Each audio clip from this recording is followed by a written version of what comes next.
Assalamualaikum warahmatullahi wabarakatuh. Gimana kabarnya hari ini anak-anak?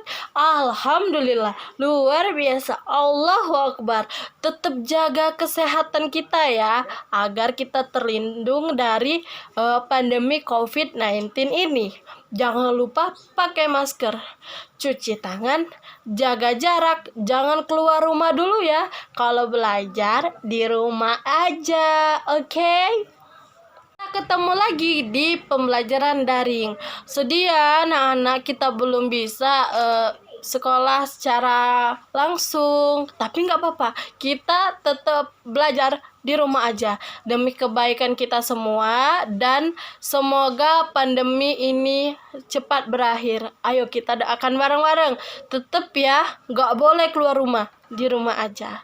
Nah, baiklah, pembelajaran hari ini kita akan belajar mengenai PKN dan dengan judul hak dan kewajiban.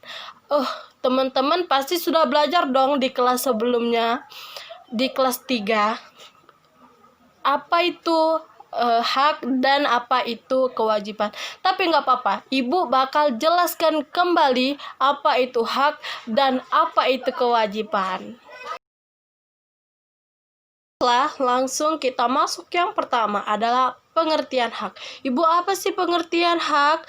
Hak merupakan segala sesuatu yang mutlak menjadi milik atau punya kita, serta dalam penggunaannya tergantung oleh diri kita sendiri. Jadi hak itu apa, Bu? Hak itu adalah sesuatu hal yang harus kita dapatkan sejak kita lahir ke dunia ini sebagai seorang manusia. Nah, itulah tadi pengertian dari hak. Selanjutnya, contoh-contoh dari hak. Apa aja sih, Bu, contoh hak yang harus kita dapatkan? Yang kata Ibu tadi, sejak kita lahir ke dunia ini, sudah harus kita mendapatkan hak itu. Yang pertama, mendapatkan kehidupan yang layak.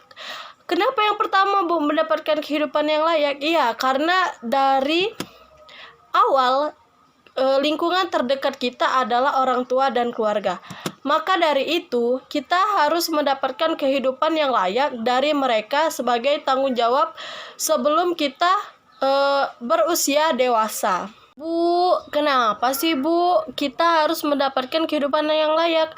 Agar kita bisa memenuhi hak yang seharusnya kita dapatkan dari lingkungan terdekat kita sebelum ke lingkungan masyarakat, ke lingkungan bangsa dan negara. Harus dari awal dulu, tidak bisa kalau langsung ke lingkungan masyarakat. Selanjutnya, yang kedua, mendapatkan pendidikan. Nah, mendapatkan pendidikan ini adalah jenjang selanjutnya dari mendapatkan kehidupan yang layak.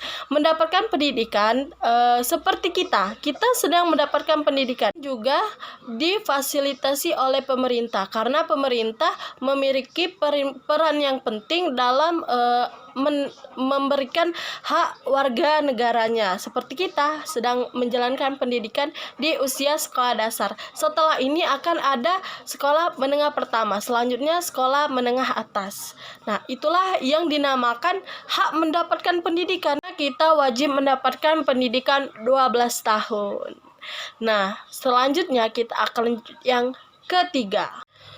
Kita lanjut, hak yang ketiga adalah hak bermain. Hah, Bu, kami punya hak bermain? Punya. Kalian punya hak bermain. Agar hak pendidikan dan hak bermain itu terjadi secara seimbang, sehingga kehidupan ini mampu seimbang antara jasmani dan rohani kita.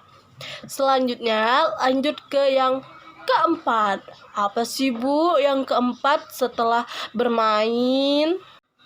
Baiklah, hak yang keempat setelah hak bermain adalah hak mendapatkan perlindungan. Nah, hak mendapatkan perlindungan ini bisa kita dapatkan yang pertama dari lingkungan terdekat kita, dari orang tua, dari keluarga, selanjutnya dari lingkungan. Dan seperti di gambar ini, anak-anak sedang mendapatkan perlindungan dari Pak Polisi karena mereka mau menyeberang. Nah, seperti itulah pengertian dari hak dan contoh-contoh dari hak. Tadi Ibu dari awal sudah menjelaskan adanya hak dan kewajiban. Nah, sekarang kan sudah paham apa itu hak dan tahu contoh-contoh hak yang harus kita dapatkan. Nah, selanjutnya kita akan membahas tentang kewajiban. Karena di samping hak yang harus kita dapatkan, kita harus juga melaksanakan kewajiban yang harus kita jalankan. Tidak hanya hak yang kita tuntut, tapi kewajiban juga yang harus kita berikan. Jadi apa Bu itu kewajiban? Apa Bu contoh-contoh kewajiban? Seperti apa Bu sebenarnya kewajiban yang harus kita lakukan? Baiklah, kita langsung bahas di sini. Yang pertama adalah pengertian kewajiban. Apa Bu pengertian kewajiban? Baiklah, kita lanjut ke kewajiban. Apa Bu pengertian kewajiban? Kewajiban adalah segala sesuatu yang harus dilaksanakan atau dilakukan dengan adanya rasa tanggung jawab dari dalam diri. Nah, dari pengertian ini saja kita sudah tahu berarti wow, ada segala sesuatu yang harus kita laksanakan di samping kita mendapatkan sesuatu hal. Jadi adanya rasa tanggung jawab dari diri kita sendiri dengan apa yang kita lakukan. Jadi itulah yang dinamakan suatu kewajiban. Baiklah, setelah kita mengetahui apa sih Bu itu arti dari kewajiban, sekarang kita masuk ke contoh dari kewajiban.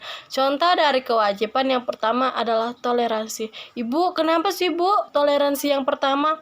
Karena Indonesia merupakan negara kepulauan dari Sumatera, Jawa, Sulawesi, Kalimantan, dan Papua, sehingga membuat Indonesia itu kaya akan budaya, kaya akan suku, kaya akan ras, berbagai macam agama, sehingga hal yang bisa mempersatukan itu hanya toleransi. Dan itu adalah kewajiban diri kita sendiri baik sebagai manusia maupun sebagai warga negara Indonesia yang baik.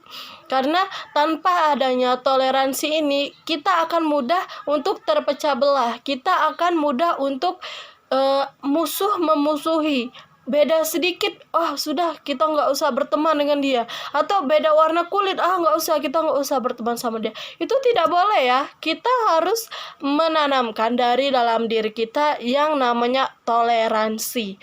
Tidak semua orang itu sama. Tidak semua adat budaya itu sama. Mungkin ada sedikit atau banyak perbedaan. Jadi kita harus tahu bagaimana porsi kita dalam menghormati budaya orang lain. Budaya dari saudara kita yang di timur dan kita yang di barat. Kedua adalah hidup rukun. Nah, hidup rukun ini harus kita laksanakan. Karena di lingkungan terkecil kita, mau dengan kakak atau dengan adik, dengan orang tua, itu sudah pasti ya. Dengan tetangga, dengan teman, dengan guru, kita harus hidup rukun. Lanjut. Yang ketiga menghormati yang tua dan menyayangi yang muda. Nah, yang tua harus mengayomi dan menyayangi yang muda karena mereka belum tahu apa yang baik, yang benar, yang seharusnya dilakukan. Dan yang tua ini wajib untuk mengayomi. Sedangkan yang muda ini kalau sudah diayomi oleh yang tua harus memiliki menghormati. Jangan kita sudah nggak mau atau nggak mau sama itu nggak boleh. Kita harus menghormati yang lebih tua karena itulah kewajiban yang harus kita laksanakan sebagai orang yang lebih muda. Yang keempat ini adalah gotong royong. Nah, gotong royong seperti kita lihat di gambar ini adalah membersihkan ruang kelas. Dengan membersihkan ruang kelas, apa yang akan terjadi? Ruang kelas akan bersih dan penghuni kelas akan merasa nyaman sehingga lancar dalam pembelajaran. Nah, selain di dalam kelas, kita juga harus melakukan gotong royong di rumah, di masyarakat sekitar, sehingga gotong royong ini mampu mengeratkan rasa persaudaraan kita. Ingat pepatah, berat sama dipikul, ringan sama dijinjing. Baiklah, kita sudah sampai di akhir pembelajaran hari ini. Kesimpulannya adalah hak adalah hal yang harus kita dapatkan sebagai manusia sejak kita terlahir ke dunia ini. Sedangkan kewajiban adalah hal yang harus kita lakukan sebagai manusia dengan penuh tanggung jawab. Hal ini harus kita lakukan berbarengan. Tidak boleh kita harus hanya menuntut hak saja tapi tidak melakukan kewajiban. Selain hak yang sudah Ibu jelaskan tadi, ada juga hak lain yang harus kita dapatkan. Yang pertama adalah hak memilih dan dipilih. Yang kedua adalah hak mendapatkan perlindungan hukum. Yang ketiga adalah hak mendapatkan kehidupan yang layak. Dan banyak lagi hak-hak lain yang bisa kita dapatkan. Sebagaimana hak, kita harus punya kewajiban juga. Selain dari yang Ibu jelaskan tadi, kita ada juga pertama kewajiban menjaga keamanan dan kenyamanan. Yang kedua, kewajiban membayar pajak. Yang ketiga, kewajiban melakukan hal baik di masyarakat. Itulah hak dan kewajiban. Ingat, hak dan kewajiban ini harus dilakukan secara berbarengan. Nggak boleh hanya meminta hak dan melakukan kewajiban. Agar itu jadi balance, jadi seimbang antara hak dan kewajiban. Dan mungkin itu saja yang bisa Ibu sampaikan. Baiklah, jika ada pertanyaan yang ingin ditanyakan, boleh langsung tanyakan ke Ibu. Itu saja yang bisa Ibu sampaikan. Ibu akhiri pembelajaran hari ini. Wabillahi taufiq wal hidayah. Wassalamualaikum warahmatullahi wabarakatuh. Terima kasih anak-anak. Tetap jaga kesehatan ya, dimanapun kalian berada.